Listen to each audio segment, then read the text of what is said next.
గారికి ఈ సభా అధ్యక్షుల వహించినటువంటి సర్పంచ్ గారికి, జెడ్పీటీసీ మెంబర్ గారికి, మాజీ జెడ్పీటీసీ మెంబర్ అజయ్ గారికి, ఏఈ గారికి, ఎలక్ట్రికల్ ఏఈ గారికి, వేదికను అలంకరించినటువంటి మండల అధికారులకు, ఇక్కడికి వచ్చినటువంటి అధికారులకు, సోదర సోదరి మనులకు, గ్రామ ప్రజలకు, అందరికీ పత్రికా విలేకరులకు అందరికీ నా యొక్క నమస్కారం. ఈరోజు NREGS national rural employment grant ఈ స్కీమ్ ని ప్రతి ఒక్కరూ కూడా సద్వినియోగపరచుకోవాలి. ఎందుకంటే ఈ యొక్క ప్రభుత్వ ఉద్దేశం గౌరవ ముఖ్యమంత్రి అయినటువంటి నారా చంద్రబాబు నాయుడు గారు, అదేవిధంగా పవన్ కళ్యాణ్ గారు ఉప ముఖ్యమంత్రి గారు, వీరందరూ కూడా కలిసికట్టుగా ఈ యొక్క గ్రామ అభివృద్ధి కొరకు ఈ గ్రామ సభలు ఏర్పాటు చేసి ప్రజలకు చొరువై ప్రజల యొక్క సమస్యలను తెలుసుకొని ఆ యొక్క గ్రామ అభివృద్ధి కొరకు పాటుపడాలనేటువంటి ఈ గ్రామ సభలను ఏర్పాటు చేయడం జరిగింది. మొట్టమొదటిగా ఈ రోజు గ్రామ సభ పెట్టాం.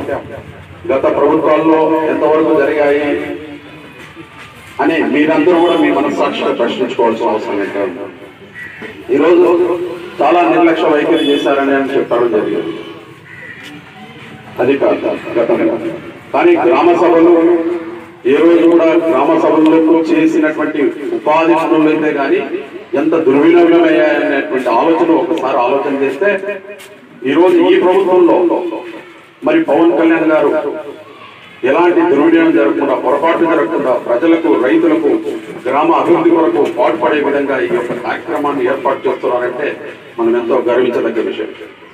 ఈరోజు రైతులందరూ కూడా మరి ఏదైతే మనం పంటలు వేసుకున్నటువంటి కలుపులైతేనేమి, ఇంకుడు గుంతలైతేనేమి, మరి ఫార్మ్ ఫండ్లు అయితేనేమి, అనేక నీరు ఇమిడి ఉండేటువంటి ఇంకుడు ఉండేటువంటి గుంతలు కొట్టడం, మరి మరుగుదొడ్ల నిర్మాణం కొరకు విద్యుత్ శాఖ మరి ఎక్కడైతే వీధి లైట్లు, ఎక్కడైతే నిరుత్సాహంగా ప్రజలందరూ కూడా ఇబ్బంది పడుతున్నటువంటి వాస్తవాలను గమనించి అక్కడ విద్యుత్ని ఏర్పాటు చేసే విధంగా మరి ఈరోజు గ్రామ సభలో సంబంధిత అధికారులందరూ కూడా ఇక్కడికి చేరుకోవడం అనేది మనం అందరం కూడా అదృష్టవంతంగా భావించవచ్చు. దీన్నే మనం సద్వినియోగం చేసుకోవాలి. రోడ్లు అయితేనేమి, డ్రైనేజీలు అయితేనేమి, వీటన్నిటిని కూడా మనం ఈ గ్రామ సభ ద్వారా తెలియజేసుకొని వలసలు పోకుండా పనులు ఏర్పాటు చేసి రైతన్నలకందరూ కూడా ఉపయోగపడే విధంగా మనం అందరం కూడా సహకరించాల్సిన అవసరం ఎంతైనా ఉంది. ఈరోజు గ్రామ సభ ఉద్దేశం, ఇక్కడ అంగన్వాడీ సెంటర్లు ఉన్నారు, చాలా మంది అంగన్వాడీ వర్కర్స్ అందరూ ఉన్నారు.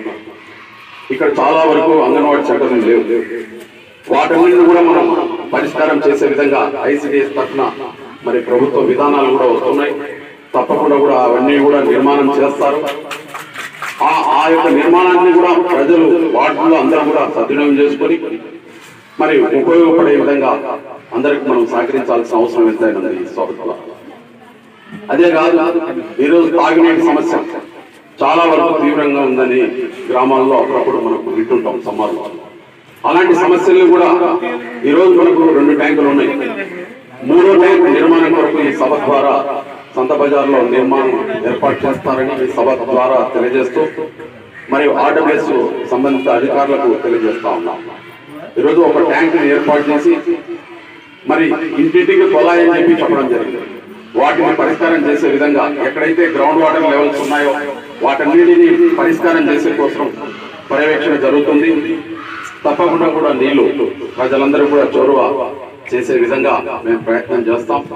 మా ఎమ్మెల్యే గారి దృష్టికి తీసుకుపోయి ఏదైతే అభివృద్ధి కొరకు పాటుపడుతున్నామో వాటన్నిటిని కూడా ఈ యొక్క గ్రామంలో ఎన్నికల్లో ఏవైతే చెప్పామో అవన్నీ కూడా తప్పకుండా పాటిస్తామని చెప్పేసి సభాముఖంగా విజ్ఞప్తి చేస్తూ క్రమేణా ఏదైతే గ్రామ సభల్లో ఏదైతే చెప్పామో వాటన్నింటినీ కూడా తప్పకుండా పాటిస్తామని చెప్పేసి సభాముఖంగా విజ్ఞప్తి చేస్తా ఉన్నాం. ఈరోజు దాదాపుగా గతంలో అధికారాన్ని దృష్టిలో పెట్టుకుని కొంతమంది నాయకులు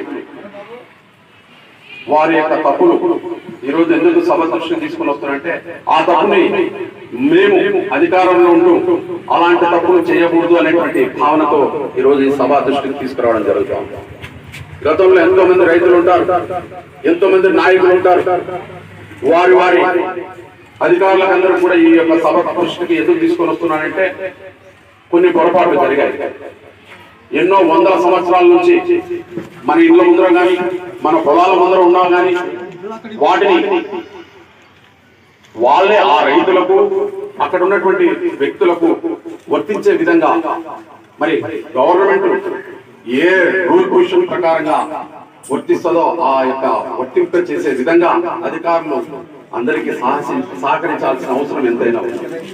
గతంలో మరి నేనే ఉదాహరణకి ఇక్కడ వేదిక ద్వారా తెలియజేస్తా ఉన్నా, 566వ సర్వే నంబర్లో 150 సంవత్సరాలు పైబడి మేము ఉన్నటువంటి సాగులో కొంత అధికారాన్ని దుర్వినియోగం చేస్తూ గత ప్రభుత్వంలో ఆన్లైన్ లో ఎక్కించుకొని మమ్మల్ని ఇబ్బందులు పెట్టినటువంటి వాస్తవాలు చాలా ఉన్నాయి.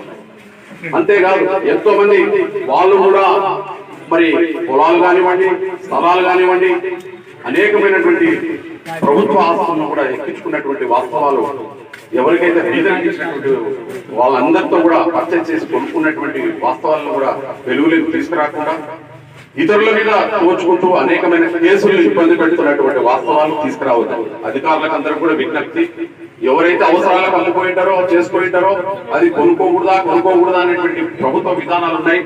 అధికారులందరూ కూడా నా యొక్క విన్నపం ఏమిటంటే ఎవరి ఆధీనంలో ఉన్నటువంటి వాళ్ళని అలాగనే ఏర్పాటు చేస్తూ కక్షలకు, కార్పణ్యాలకు, గొడవలకు దారి తీయకుండా వారి పనిని నిర్వహిస్తారని, మేము ప్రత్యేకంగా వాళ్ళు వీళ్ళు ఇట్లా పట్టుకున్నారు వాళ్ళు అట్లా పట్టుకున్నారని చెప్పే ప్రసక్తి ఉండదు. అలాంటి దానిలకు తావివ్వకుండా అధికారులందరూ కూడా విన్నపం. ఎందుకంటే ఇవి గ్రామాల్లో బాగుండవు. ఎన్నో ఏళ్ళుగా చాలా ఏళ్ళ నుంచి చూస్తాం, మా గ్రామంలో అలాంటివి లేదు, గత ప్రభుత్వంలో జరిగాయి. ఆ తప్పులను సవరణ చేసుకోవాలని, అవన్నీ కూడా సడలించాలని ఈ వేదిక ద్వారా రెవెన్యూ డిపార్ట్మెంట్ నా యొక్క విన్నపం. సంబంధిత అధికారులందరూ కూడా నిష్పక్షపాతంగా ప్రజలకు చోరువై సహకరిస్తారని చెప్పేసి సభాముఖంగా విజ్ఞప్తి చేసుకుంటూ నాకు ఈ అవకాశం ఇచ్చినటువంటి మిత్రులందరికీ, అధికారులకు అందరూ కూడా ధన్యవాదాలు తెలియజేసుకుంటూ సెలవు.